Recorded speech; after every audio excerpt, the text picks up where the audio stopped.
right, B-Mac, just me and you now. We're going to talk Yes, little sir. safeties here, and I'll talk about our safety sleepers real quick. My guy was Jordan Howden out of Minnesota, and I know teams like him a lot. Not much talk about him in the media, but he has a chance to get drafted pretty early on day 3, I think. He ran a 4.49, which gets your attention. Rick's guy was DeMarco Hellens out of Alabama. He's keeping true to his Bama pride there.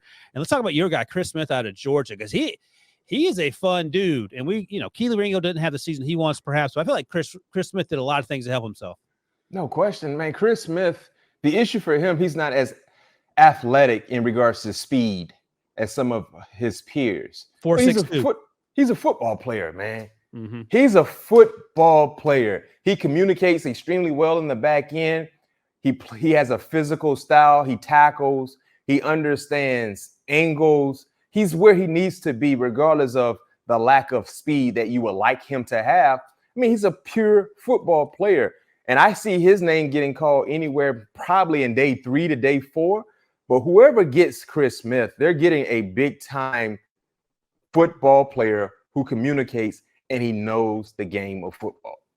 And he played a lot of deep safety, too, even though that 4.62 speed. And before I knew what he ran at the combine, I had him as like a late 4th, early 5th. Mm-hmm. And I know the 4.62 sticks out. But to your point, you watch him play, my man's making plays. And I'll give you Rick's notes on him because Rick talked about this before. He was at the Senior Bowl. Undersized, but better player than athlete. He's super smart, relies on smarts and savvy, good ball skills. He can struggle downfield when isolated sometimes, but that's not uncommon for safeties. And he had a good year. So basically all the things you talked about there that showed up on tape. But I think, he's a football player. Golly, who was the safety that came out of Ohio State and got drafted by the Rams a few years ago? And they made him a starter right away because he was so smart. He didn't test well. I have to check his name real quick.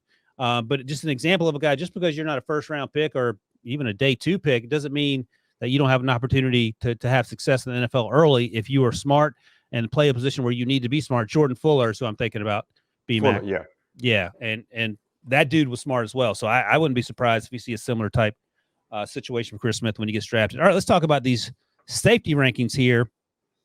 These are all aggregate rankings.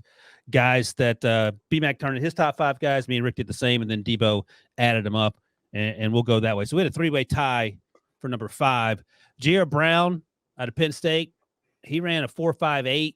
I think that was his best time when he ran it as pro day. So the speed thing, that'll be a question, just like we said with Chris Smith. Quay Martin, he played mostly in the slot at Illinois alongside Devin Witherspoon and Cindy Brown, the safety out of Illinois. That dude can ball. I love Quay Martin, and he feels more like a slot corner to me, but I know sometimes we put these nicks, as Rick calls them, in the safety conversation.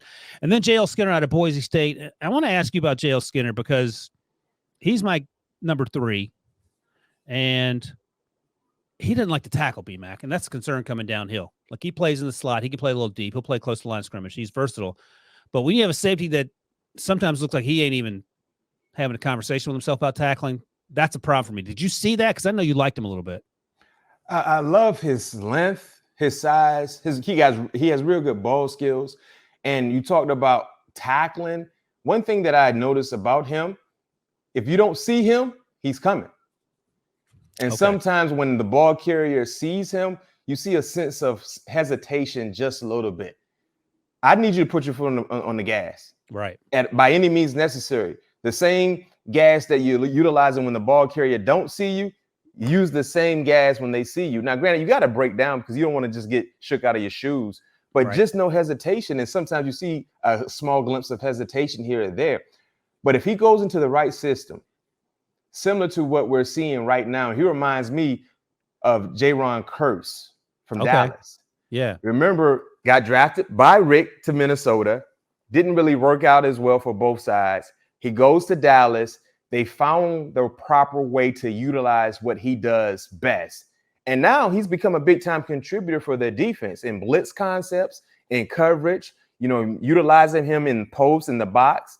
And I think Skinner can have the same type of production if he goes into the right system.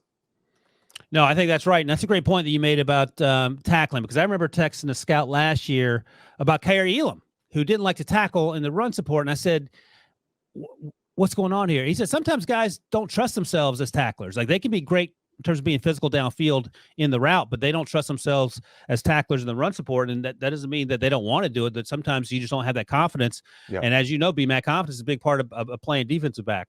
No question. No question. All right, let's talk about you, dude. Jammie Robinson out of Florida State, ran a 4.59, 5'10" and 6'8", almost 5'11", 194. Played a lot of two deep. Can play a little slot. What do you think? What do you think about Jammie? He's number 4 on our list. I love his game. I love Jammie's game. He got better throughout his time in Tallahassee. He improved. Heck, if I'm not mistaken, his teammates voted him Senior Bowl MVP during the week of prep, right? Oh, I'll double check. I didn't. Yeah, I think he got voted MVP. The award, I guess, the teammates voted on for the guy who had the best week during the Senior Bowl. I think he received that award. He tackles well. Is very, very versatile. Plays faster than what his 40 time says. You know, and he's an undersized guy compared to some of these other guys, but he plays bigger than his measurables. I would just love to see him improve on his ball skills. Go ahead. Practice player of the week. You're right. Senior Bowl. Yeah. So, I mean, he communicates. He knows the game.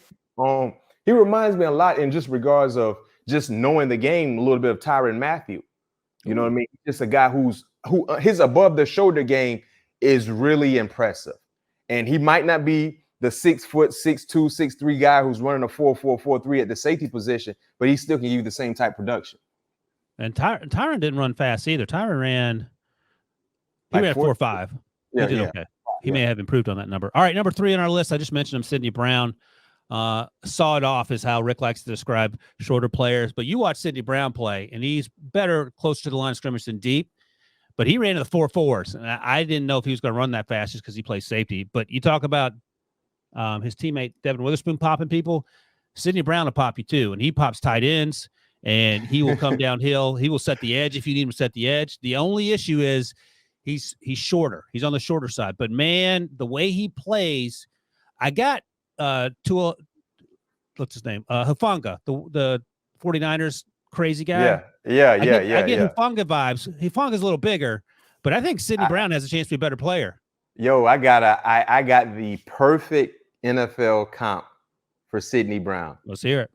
Bob Sanders. Oh, Bob Sanders. Sanders. A compact safety, loves to be around the box, no hesitation. He sees ball, he's going to get it, and he has no care for his body. No care for his body. And you talk about a guy that can saw that opposite leg off. That's what they used to talk about in regards to tackling as defenders. And guys in the secondary, coach used to emphasize, I need to have DBs that don't mind sawing that opposite leg off. Because if you go attack the opposite leg, you're not going to miss the tackle. Gotcha. Don't focus on the nearest leg to you. Try to go get the opposite leg, the furthest leg away from you, because you won't miss a tackle. Right. And that's who he is. He will saw that opposite leg all the way off of any ball carrier. And he gives me some Bob Sanders vibes.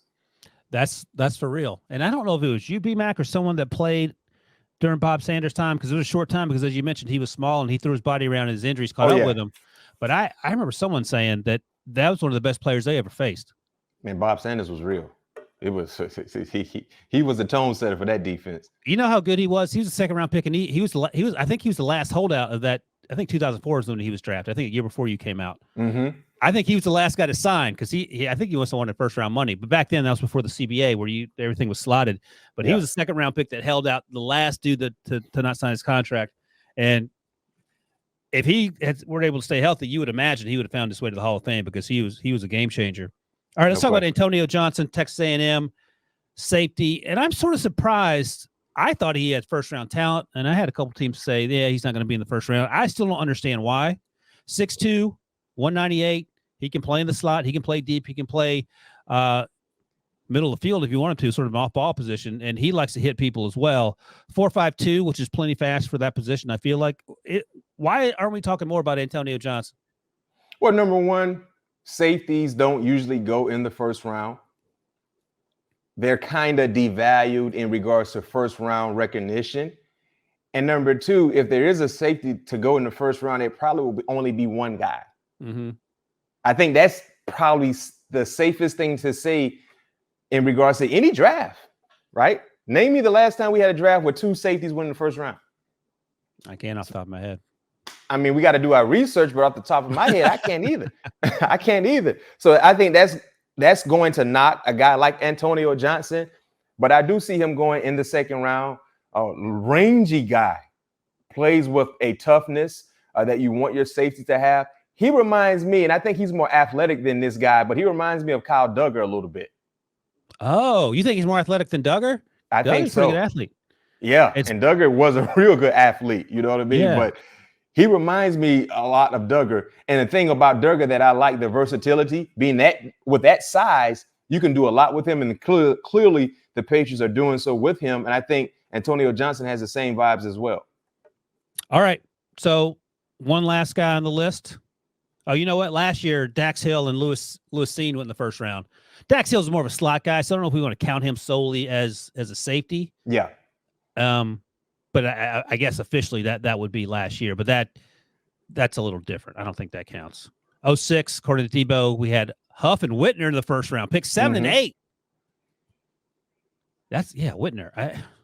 What was Huff's first name? Because he was longer. Michael Huff. Yeah, I think Whitner had a better career. But that's sort of when you started having the move to those athletic safeties that you could be a little versatile with. Michael Huff. Dante Whitner was more old school. All right, our number one guy, speaking of versatile, Brian Branch, plays mostly slot.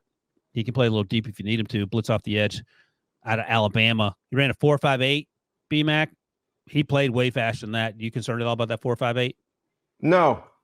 He plays faster than the 4.58. Extremely smart, versatility, Swiss Army knife or whatever defense gets their hands on him. Reminds me a lot of C.J. Gardner-Johnson for the Eagles from a year ago. That's the one that Rick came up with. And Rick also sort of hinted around Minka. Minka's taller. Minka played cornerback in college. But Minka has that sort of versatility that you hope Brian Branch has in the pros in terms of where he lines up and doing those sorts of things. And I think he's the only first-round safety that we're going to see go. And for sure, right now, I agree.